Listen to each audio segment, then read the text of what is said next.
कहानी फ्यूचर में यानी 2053 के टाइम पर स्टार्ट होती है। हमें बताया जाता है कि दुनिया में साफ पानी और हवा की इतनी बड़ी प्रॉब्लम बन चुकी थी कि दुनिया में वर्ल्ड वॉर 3 भी हो चुकी थी, जिसकी वजह से सभी देशों के हालात खराब हो जाते हैं। लोगों में अराजकता बढ़ने की वजह से क्राइम भी बढ़ गए थे, यहाँ तक कि जेलों में जगह भी खत्म हो गई थी और मुजरिमों को सजा देने के लिए एक क्यूब जेल बनाई गई थी, जिसे वो ले जाकर किसी भी समुद्र के किनारे छोड़ देते थे या जंगल के बीचों बीच छोड़ देते थे। इस बॉक्स के अंदर मुजरिमों को एक रस्सी दी जाती है और साथ में 2 ऑप्शन भी दिए जाते थे। एक ये कि वो अपने आप को फांसी देकर मार दें, दूसरा ये कि वो उस कैद में अपनी सजा का टाइम चुपचाप पूरा करें। लेकिन ये करना भी आसान नहीं था, क्योंकि क्यूब में इन्हें खाना भी नहीं दिया जाना था। खाने के लिए ये लोग डिपेंड करते हैं आसपास के गांव वालों पर। अगर तो किसी आसपास के गांव वालों ने इन्हें देख लिया और तरस खाकर खाना दे दिया फिर तो ठीक है, नहीं तो ये भूख से ही मर जाएंगे। ऐसी ही हालत में हम एक फ्रेंच लड़की को जेल के अंदर देखते हैं। अपनी भूख मिटाने के लिए वो अपने ही जिस्म की स्किन को काट कर खाने लगी थी और जब वो इस जिंदगी से तंग आ जाती है तो अपने आप को गला काट कर मार देती है। जिसके बाद हमें एक कैली नाम की लड़की को दिखाया जाता है जो अभी इस क्यूब जेल के अंदर बेहोश थी। उसकी इस जेल को समंदर के किनारे रखा गया था, जहाँ साथ ही 2 बच्चे खेल रहे थे, जिनकी बॉल जब इस क्यूब से आकर टकराती है तो उस वक्त कैली होश में आ जाती है। उसने अपने आप को बंधा हुआ पाया। वो जोर जोर से चिल्लाने लगी कि मेरा गुनाह नहीं था, मुझे क्यों ये सजा दी गई। लेकिन यहाँ कोई भी उसकी सुनने वाला नहीं था। एक AI सिस्टम के जरिए कैली को बताया जाता है कि उसकी सजा 7 साल की है और इसके लिए वो खाने पीने के लिए गांव वालों पर डिपेंड करेगी। कैली ये सुनकर शॉक हो चुकी थी। दूसरी तरफ उसी जैसी एक और लड़की को दूसरे बॉक्स में दिखाया जाता है जो काफी बार इस बॉक्स से भागने की कोशिश कर चुकी थी। तब AI सिस्टम उसे कहता है कि ये तुम्हारे लिए आखिरी वार्निंग थी, तुम रूल्स को तोड़ने से बाज नहीं आई और इसकी सजा में अब तुम्हें खत्म कर दिया जाएगा। दिखाया जाता है कि इस बॉक्स का ऊपर वाला हिस्सा नीचे आते ही इस लड़की को क्रश करके खत्म कर दिया जाता है। सीन दोबारा कैली के ऊपर शिफ्ट होता है, जिसे 2 दिन से कोई भी खाना पानी नहीं मिला। वो इस बॉक्स में बनी छोटी सी खिड़की से अपना हाथ बाहर निकालकर जोर जोर से खाना पानी मांगने के लिए चिल्लाती है, पर दूर दूर तक कोई नहीं था। भूख से वो बेहोश हो चुकी थी और अगले दिन उसे यहाँ होश आता है एक लड़की की आवाज पर। वो लड़की उसे खाना देने आई थी। उसे देखकर कैली कहती है कि मेरा कोई गुनाह नहीं, मुझे यहाँ क्यों बंद किया गया है। जिसके जवाब में लड़की कहती है कि मुझे ये मालूम नहीं है। कैली जब यहाँ से निकलने की बात करती है तो ये लड़की कहती है कि इसका फैसला तो गवर्नमेंट ही करेगी और हाँ, यहाँ से खुद निकलने की कोशिश भी ना करना, वरना तुम्हारा बहुत बुरा हाल हो जाएगा। उसने लड़की का दिया खाना खाया और कुछ दिन ऐसे ही गुजार दिए। थोड़े थोड़े दिनों बाद वो लड़की खाना देने आती रहती थी। कैली अब इस अजीब से बॉक्स वाली जिंदगी से तंग भी आ गई थी। वो अपने आप को गला घोट कर अब मारना चाहती है, पर ये काम भी उससे नहीं हो पाया। दिन गुजरते रहते हैं। आहिस्ता आहिस्ता कैली को यहाँ रहने की आदत हो गई थी। उसने खिड़की के बाहर हाथ निकालकर वो बच्चों की बॉल भी उठा ली थी, जिस बॉल की वजह से उसे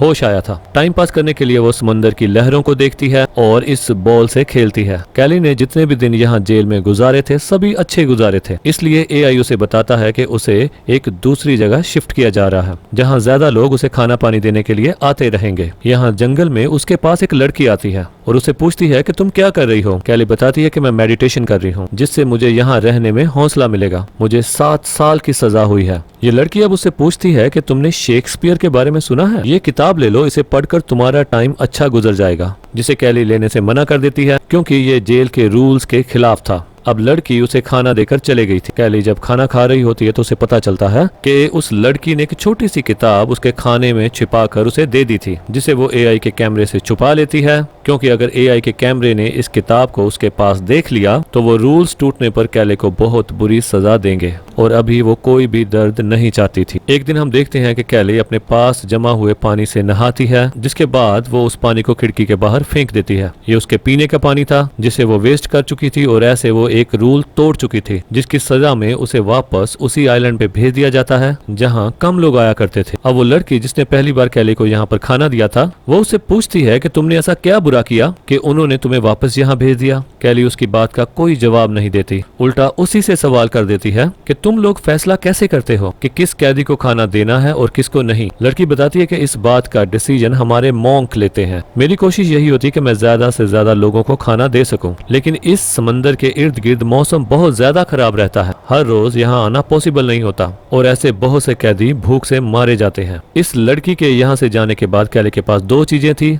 टाइम पास करने के लिए, एक वो बॉल और दूसरी छोटी सी किताब। इस किताब को पढ़ने के लिए उसे बहुत ज्यादा यत्न करने पड़ते थे कि कहीं एआई कैमरा उसे देख न ले और उसे कोई सजा न दे दे। कुछ दिन गुजरते हैं और कैली को महसूस होता है कि उसे दोबारा किसी और जगह ले जाया जा रहा है। यहाँ पहले तो काफी दिन तक उसके पास कोई नहीं आता और भूख से उसका बुरा हाल हो जाता है और फिर एक आदमी उसके सामने ही आकर सेब खाना शुरू कर देता है। ये देखकर कैली तड़प चुकी थी, वो उससे भीख मांग रही थी, जिसपे वो आदमी कहता है कि सेब तो मैं तुम्हें दे दूंगा लेकिन तुम्हें इसकी कीमत चुकानी पड़ेगी। कैली के पास जिंदा रहने का कोई और ऑप्शन भी नहीं था। वो इस आदमी की बात मान लेती है और थोड़ी ही देर बाद दिखाया जाता है कि एक ड्रोन आकर उस आदमी को मार चुका था। ड्रोन की गन से निकली हुई एक गोली कैली के पांव में भी लग जाती है, पर आखिर इस सब के बदले उसे एक सेब मिल जाता है। वो जल्दी जल्दी से खाती है और जब उसने आधा खत्म कर लिया तो उसे पता चला कि इस सेब में तो कीड़े पड़ चुके थे। वो अपना खाया हुआ भी सारा बाहर निकाल देती है और उस सेब को फेंक देती है। यहाँ एआई उसे बताता है कि तुमने एक रूल ब्रेक किया है, तुमने अपने खाने के लिए किसी को फायदा दिया,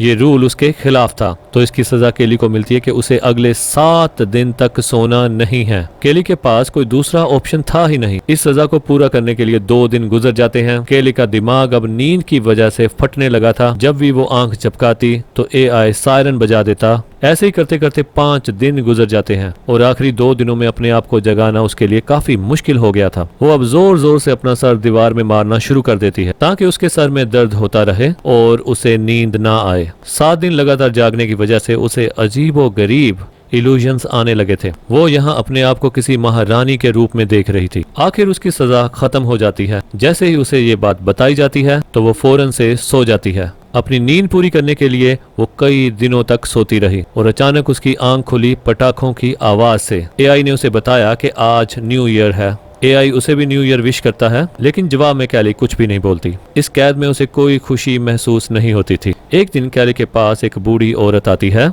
जो उसे बता रही थी कि उसने भी क्यूब जेल के अंदर 15 साल बिताए थे। ये जेल कैसी दर्दनाक है वो ये बात जानती है। उसे रोज ही इस जेल के बुरे ख्वाब आते हैं। वो कैली से कहती है कि इस जेल में रहने से अच्छा है अपने आप को मार लिया जाए। वो एक जंग लगा ब्लेड कैली को देखकर यहाँ से भाग जाती है लेकिन अपने आप को खत्म करने का भी कैली के अंदर हौसला नहीं था। 4 महीने गुजर चुके थे। कैली अब बीमार भी पड़ चुकी थी। उसके पाँव में जो गोली लगी थी वो जख्म भी सड़ रहा था। अगले दिन वो जंगल में उसी लड़की को देखती है जिस लड़की ने उसे किताब दी थी। वो आवाज देकर लड़की को अपने पास बुलाती है, उससे लेकर पानी पीती है और उस लड़की को बताती है कि वो अब प्रेग्नेंट है। कैली उस लड़की को कहती है कि मुझे तुम्हारी मदद चाहिए, तुम चाहे मुझे यहाँ से निकाल लो या इस बच्चे का ख्याल रखने में मेरी मदद करो। जब कैली यहाँ से निकलने की प्लानिंग कर रही थी तो अब एआई दोबारा सायरन बजाना शुरू कर देता है, जिसका मतलब था कि कैली ने एक और रूल तोड़ दिया है जिसकी अब कैली को कोई ना कोई सजा मिलेगी। वक्त गुजरता है और कैली को हम 6 महीने बाद उसी जेल में उसी तरह पड़ा देखते हैं। एक आदमी कैली के पास आता है और उसे पूछता है कि क्या तुम्हें आसान मौत चाहिए। तो कैली पूछती है ये कैसे, जिस पर वो आदमी उसे सामने पड़ा एक क्यूब दिखाता है जो अब जल चुका था। ये देख कैली के होश उड़ जाते हैं और वो उसे कहती है कि प्लीज यहाँ से चले जाओ। कुछ दिन गुजरते हैं और दिखाया जाता है कि कैली के पास एक बच्चा बैठा हुआ था जिसे देखकर वो अपना सारा दर्द भूल चुकी थी। उसको इस बच्चे की शक्ल में एक सहारा, एक कंपनी मिल गई थी। वो इस बच्चे को गले लगाती है पर वो ये बात नहीं जानती कि ये खुशी कुछ ही पल की है। जैसे ही एआई सिस्टम को ये पता चलता है कि कैली के साथ इस बॉक्स के अंदर कोई और भी है तो अचानक बॉक्स के अंदर से जहरीली गैस निकलना शुरू हो जाती है जिसकी वजह से कैली बेहोश हो जाती है। और जब उसे होश आया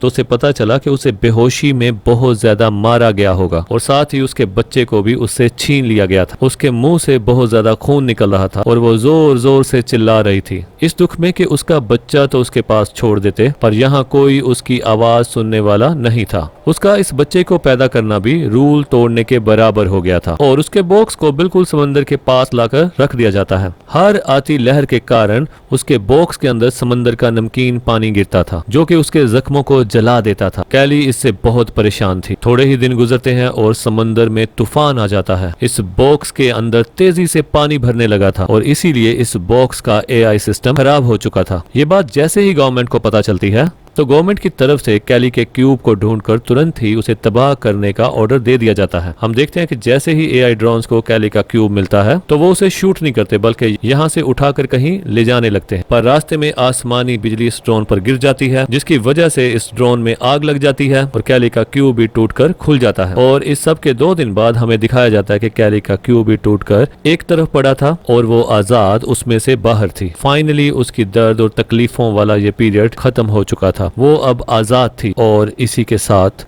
ये कहानी यहाँ खत्म हो जाती है।